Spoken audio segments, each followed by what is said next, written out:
Bharatiya Janata party Azamgarh सदर के विधानसभा सगड़ी में रौनापार मंडल के इंद्रजीत महिला महाविद्यालय में होली मिलन समारोह आयोजित किया गया। इस कार्यक्रम में मुख्य अतिथि के रूप में भारतीय जनता पार्टी गोरखपुर क्षेत्र के क्षेत्रीय अध्यक्ष सहजानंद राय, विशिष्ट अतिथि के रूप में भारतीय जनता पार्टी आजमगढ़ सदर जिला अध्यक्ष श्री कृष्णपाल और लोकसभा आजमगढ़ के सांसद व प्रत्याशी दिनेश लाल यादव निरहुआ उपस्थित रहे। भारतीय जनता पार्टी गोरखपुर क्षेत्र के क्षेत्रीय अध्यक्ष सहजानंद राय ने कहा कि भारतीय जनता पार्टी की जब से सरकार देश और प्रदेश में आई है तब से विकास की धारा बह रही है। भारतीय जनता पार्टी की सरकार में आजमगढ़ में विश्वविद्यालय से लेकर हवाई अड्डा तक देने का काम किया है। देश में कोरोना जैसी महामारी के बाद भी यहाँ के किसी व्यक्ति को किसी भी प्रकार की समस्या का सामना नहीं करना पड़ा। कोरोना से लेकर अब तक सरकार ने मुफ्त का राशन देने का काम किया। कोरोना के समय में सरकार ने मुफ्त इलाज भी कराया। आजमगढ़ के सांसद दिनेश लाल यादव जब से यहाँ के सांसद बने हैं तब से आपके बीच रहकर सबके सुख दुख में शामिल होने का काम किया है। अब से पहले जो सांसद रहा है वह केवल चुनाव लड़ने आया, जीतने के बाद वह कभी पलटकर यहाँ नहीं आया। काम करना तो दूर की बात है। आप सभी को होली की हार्दिक बधाई, शुभकामनाएं। लोकसभा आजमगढ़ सदर के सांसद व लोकसभा प्रत्याशी दिनेश लाल यादव निरहुआ ने सभी को होली की बधाई देते हुए कहा कि भारतीय जनता पार्टी वह राजनीतिक दल है जिसमें सभी जाति धर्म में विश्वास रखने वाले लोगों का सम्मान होता है। जब से देश और प्रदेश में भाजपा की सरकार आई है तब से एक से बढ़कर काम किया, चाहे वह धारा 370 को हटाने का काम हो, राम मंदिर का भव्य निर्माण का काम हो, आजमगढ़ में विश्वविद्यालय और हवाई अड्डा देने का काम हो, ये सब भारतीय जनता पार्टी की सरकार में ही संभव है। कार्यक्रम उसके विषय में बताया भारतीय जनता पार्टी के कार्यक्रम में समाजवादी पार्टी के लोग भी छोड़ करके आए हैं, तो क्या संदेश है आपका यहाँ से? मैं भाई चंद्रशेखर यादव जी को, उनके साथी उमेश यादव जी को, धर्मेंद्र जी को, रविंद्र यादव जी को मैं हृदय से पहले उनको धन्यवाद दूंगा कि आज उनके साथ बहुत ऐसे सैकड़ों साथी भारतीय जनता पार्टी में उन्होंने आस्था व्यक्त की है और इस मिलन समारोह में आकर के उन्होंने भारतीय जनता पार्टी परिवार में अपनी आस्था व्यक्त की। और मुझे लगता है कि जो हमारे देश के यशस्वी प्रधानमंत्री माननीय नरेंद्र मोदी जी का, उत्तर प्रदेश के यशस्वी मुख्यमंत्री पूज्य योगी आदित्यनाथ जी का जो सपना कि हम प्रधानमंत्री जी का सपना है देश का विकास के लिए, मुख्यमंत्री जी का सपना है प्रदेश के विकास के लिए। और मुझे लगता है कि इस आजमगढ़ की जनता ने जो स्नेह और आशीर्वाद दिया था, हमारे लोकप्रिय सांसद के रूप में दिनेश लाल यादव जी यहाँ से सांसद बने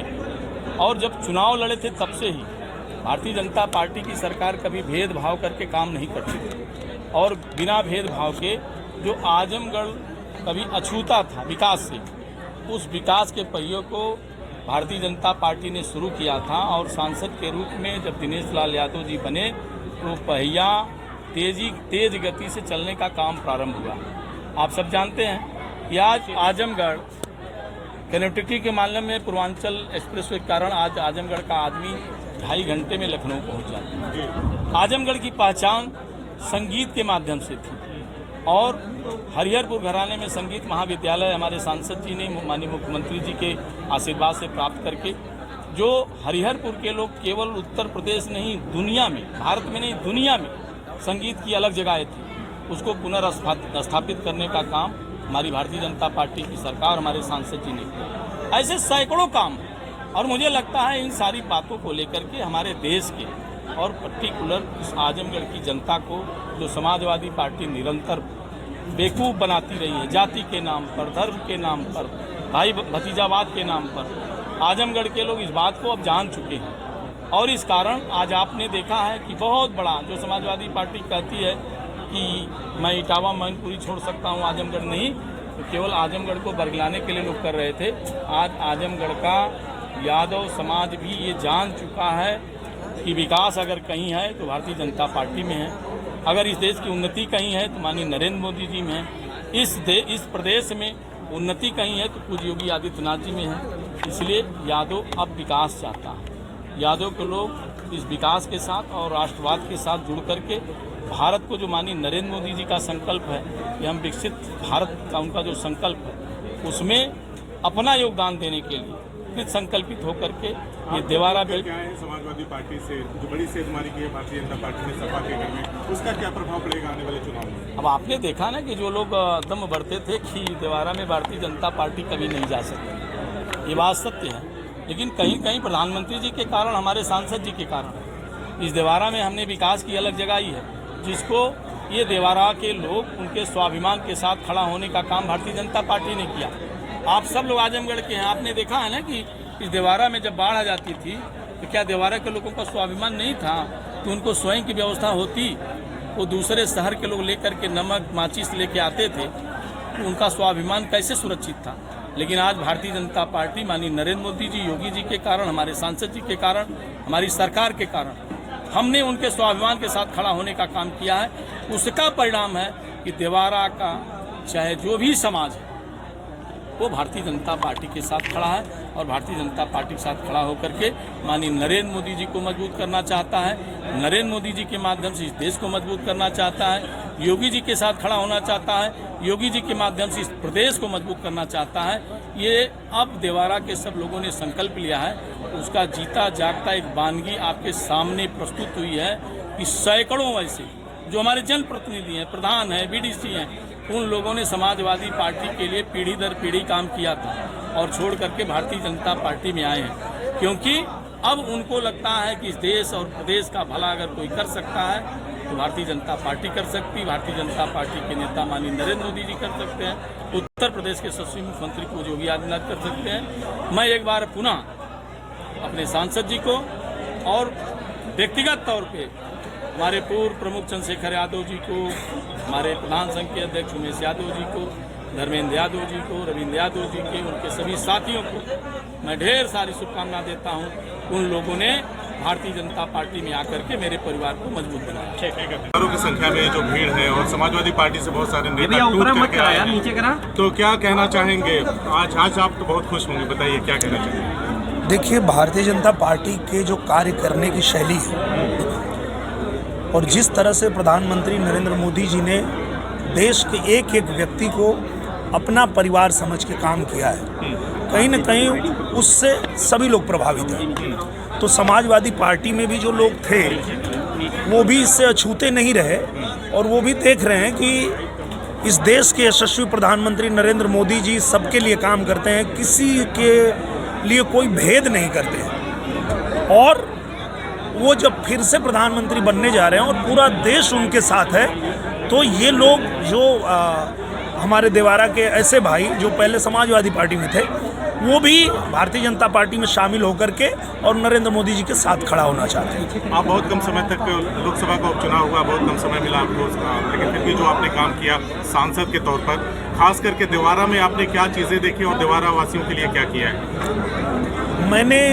देवारा में जब हम लोग आए थे तो यहाँ जो हमको शिकायतें मिली कि यहाँ पे पुल नहीं है, यहाँ पे सड़क नहीं है, यहाँ पे ये दिक्कतें हैं, वो सारा हमने यहाँ रह करके और वो सब काम किया। आपने 12 पुलिया का चिन्हीकरण किया, तो उसमें कितना बन गया?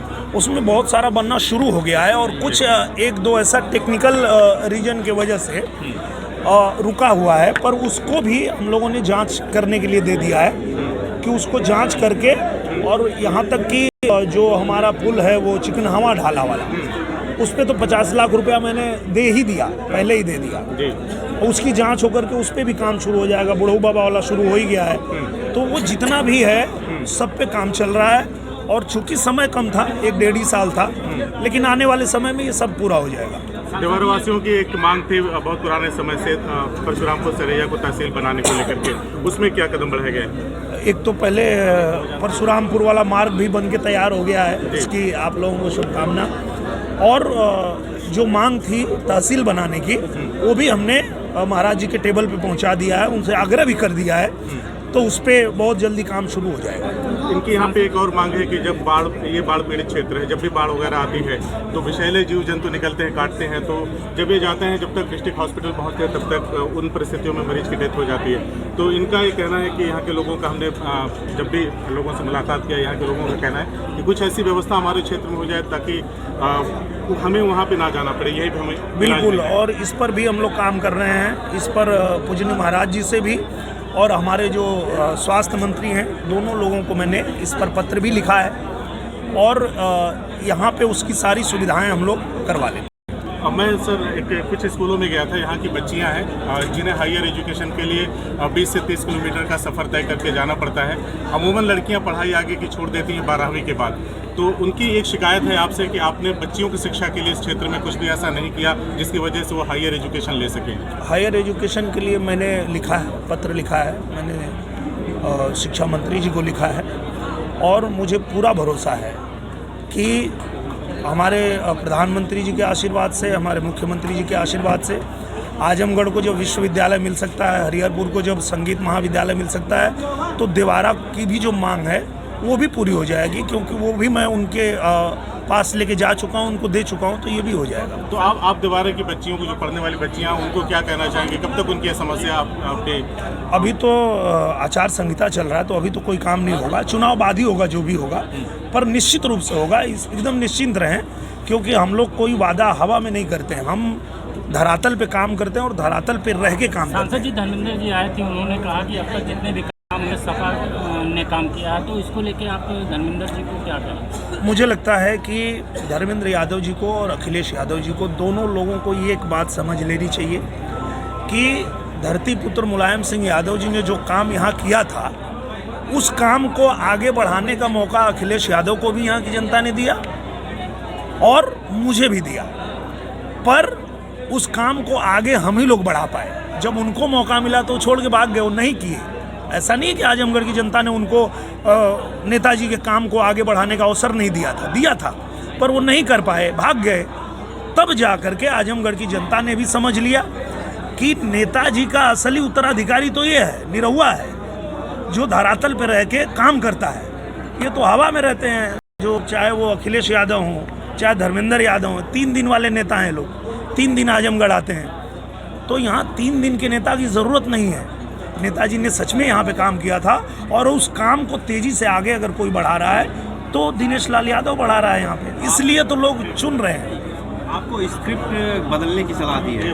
धर्मेंद्र जी ने कहा है कि वो जिस तरह से भोजपुरी फिल्मों में स्क्रिप्ट लिख के दी जाती है, निरहुआ जी उसी वैसे ही बयानबाजी करते हैं, राजनीति में भी करते हैं, तो इसको लेके आप किस तरह से? मुझे लगता है कि हमारे पास जो स्क्रिप्ट है वो सुपरहिट है, क्योंकि हमारे पास जो स्क्रिप्ट है वो राष्ट्रवाद की है और धर्मेंद्र यादव के पास जो स्क्रिप्ट है वो फ्लॉप है, क्योंकि वो परिवारवाद की है। ये चुनाव में वोट मांगने के लिए तो इनका MOI समीकरण चलता है कि मुस्लिम और यादव इनको वोट देगा, लेकिन जब टिकट बांटना होता है तो मुसलमान को तो उसका हक दे देते हैं, यादवों को क्यों नहीं देते हैं? नहीं देते हैं ना, खुद ही चले आते हैं, या तो खुद आएंगे या तो उनके भैया आएंगे।